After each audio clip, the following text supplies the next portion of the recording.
ഇന്നത്തെ മറ്റു വാർത്തകളിലേക്ക് വന്നാൽ ഷൂട്ടിങ്ങിനിടെ ഷൈൻ ടോം ചാക്കോയിൽ നിന്ന് മോശം പെരുമാറ്റമുണ്ടായെന്ന പരാതി നൽകിയതിന് പിന്നാലെ വിൻസി അലൂഷ്യസ് സൂത്രവാക്യം സിനിമയുടെ ഐസിക്ക് മുന്നിൽ ഹാജരായി. ഷൈനും എത്തിയിട്ടുണ്ട്. ICCയുടെ മൊഴിയെടുപ്പ് തുടരുകയാണ്. ഷൈനിനെതിരായ നിലപാടിൽ ഉറച്ചു നിൽക്കുകയാണെന്ന് വിൻസി രാവിലെ വ്യക്തമാക്കിയിരുന്നു. അപ്പം അന്വേഷണങ്ങൾ പരാതി കൊടുക്കാൻ ഞാൻ എൻ്റെ സ്റ്റാൻഡിൽ ഉറച്ചു നിൽക്കുകയാണ്. ഒരു ലീഗലി മൂവ് ചെയ്യാൻ ഞാൻ തയ്യാറല്ല. പക്ഷേ അന്വേഷണങ്ങൾ വരുമ്പം സഹകരിക്കാൻ റെഡി. സിനിമയിൽ ഇനി ഇതിങ്ങനെ ആവർത്തിക്കാൻ പാടില്ല എന്നുള്ളതാണ് എനിക്ക് വേണ്ടത്. ഇന്ന് ഇവിടെ IC മീറ്റിംഗ് കൂടുന്നുണ്ട്. അപ്പോൾ അതിൽ ഞാൻ പ്രസൻറ്റ് ആവും. ഞാൻ കൊടുത്ത പരാതിയുടെ ജെനുവിനിറ്റി അവർ ചെക്ക് ചെയ്ത് കഴിഞ്ഞാൽ inside cinema they will take on action.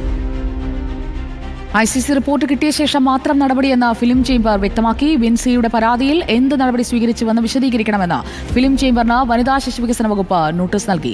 Ali Akbar Shah നമുക്കൊപ്പം. അലി അക്ബർ ഷാ, വിൻസിയുടെ ഒരു തുറന്ന പറച്ചിലിനപ്പുറം ഇത് നടപടിക്രമങ്ങളിലേക്ക് കൃത്യമായി കടക്കുന്നു എന്ന് വേണ്ടി മനസ്സിലാക്കാൻ ICCയുടെ മുന്നിൽ ഷൈൻ ടോം ചാക്കോയും വിൻസിയും ഹാജരായി. അവിടെയുള്ള നടപടിക്രമങ്ങളൊക്കെ പൂർത്തിയായോ?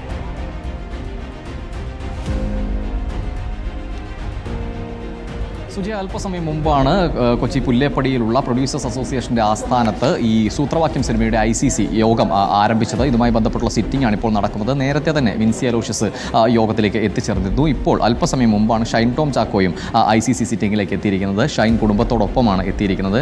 വൈകിട്ടോടുകൂടിയാണ് ഫിലിം ചേംബറിൻ്റെ മോണിറ്ററിംഗ് കമ്മിറ്റി യോഗം. നമുക്കറിയുന്നതുപോലെ ഈ വിഷയവുമായി ബന്ധപ്പെട്ട് ചർച്ചയ്ക്ക് വേണ്ടിയായിരുന്നു മോണിറ്ററിംഗ് കമ്മിറ്റി യോഗം ചേർന്നത്.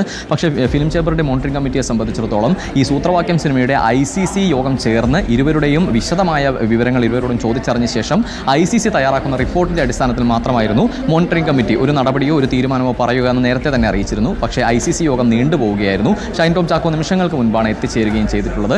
എന്തായാലും ഷൈൻ ടോം ചാക്കോയുടെയും വിൻസിയുടെയും വിശദമായ കാര്യങ്ങൾ ചോദിച്ചറിയും ഇപ്പോൾ നിലവിൽ ICC. അതിനുശേഷം വിശദമായൊരു റിപ്പോർട്ട് തയ്യാറാക്കും. ഈ റിപ്പോർട്ടിൻ്റെ കൂടി അടിസ്ഥാനത്തിലായിരിക്കും ഇനി ഏത് നിലയിലായിരിക്കും മുന്നോട്ട് പോക്ക്, ഇതുമായി ബന്ധപ്പെട്ട നടപടികൾ എന്ന കാര്യത്തിലെല്ലാം ഒരു വ്യക്തത വരിക. വിൻസി അലോഷ്യസ് നേരത്തെ തന്നെ വ്യക്തമാക്കി നിയമ നടപടികളിലേക്ക് പോകാൻ താൻ ആഗ്രഹിക്കുന്നില്ല എന്ന കാര്യം. പക്ഷേ ICCക്ക് മുന്നിൽ ഈ പരാതി എത്തിയ സാഹചര്യത്തിലാണ് ഇപ്പോൾ ഈ സിറ്റിംഗ് നടക്കുന്നതും. ഇതുമായി ബന്ധപ്പെട്ട് നടി വിൻസി അലോഷ്യസിൻ്റെ ഭാഗത്തുനിന്നും നടൻ ഷൈൻ ടോം ചാക്കോയുടെ ഭാഗത്തുനിന്നും വിശദമായ കാര്യങ്ങൾ ചോദിച്ചറിയാനുള്ള നടപടികളും നടക്കുന്നത്. ഇനി ഏത് രീതിയിലായിരിക്കാം ഇതിൻ്റെ മുന്നോട്ട് പോക്കെന്ന കാര്യത്തിലെല്ലാം ഈ ICCയിലെ വിശദീകരണത്തിന് ശേഷമുള്ള റിപ്പോർട്ടിൻ്റെ പകർപ്പ് പുറത്തു വരേണ്ടതുണ്ട്, അല്ലെങ്കിൽ റിപ്പോർട്ടിലെ വിവരങ്ങൾ പുറത്തു വരേണ്ടതുണ്ട്.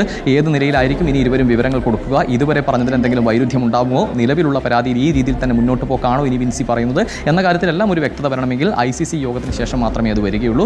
അതിനുശേഷമായിരിക്കും വീണ്ടും ഫിലിം ചേംബർ യോഗം ചേരണമോ മോണിറ്ററിംഗ് കമ്മിറ്റി ചേരണമോ എന്ന കാര്യത്തിലും ഒരു തീരുമാനം എടുക്കുകയുള്ളൂ. ഈ യോഗത്തിൻ്റെ റിപ്പോർട്ടിൻ്റെ അടിസ്ഥാനത്തിൽ വീണ്ടും യോഗം ചേരേണ്ടതുണ്ട് എങ്കിൽ ഫിലിം ചേംബർ മോണിറ്ററിംഗ് കമ്മിറ്റി വരും ദിവസവും വീണ്ടും യോഗം ചേരുന്നതുമാണ്. എന്തായാലും നിലവിൽ കൊച്ചി പുല്ലേപ്പടിയിലെ പ്രൊഡ്യൂസേഴ്സ് അസോസിയേഷൻ്റെ ആസ്ഥാനത്ത് സൂത്രവാക്യം സിനിമയുടെ ICC സിറ്റിംഗ് നടന്നുകൊണ്ടിരിക്കുകയാണ്. സുജയ.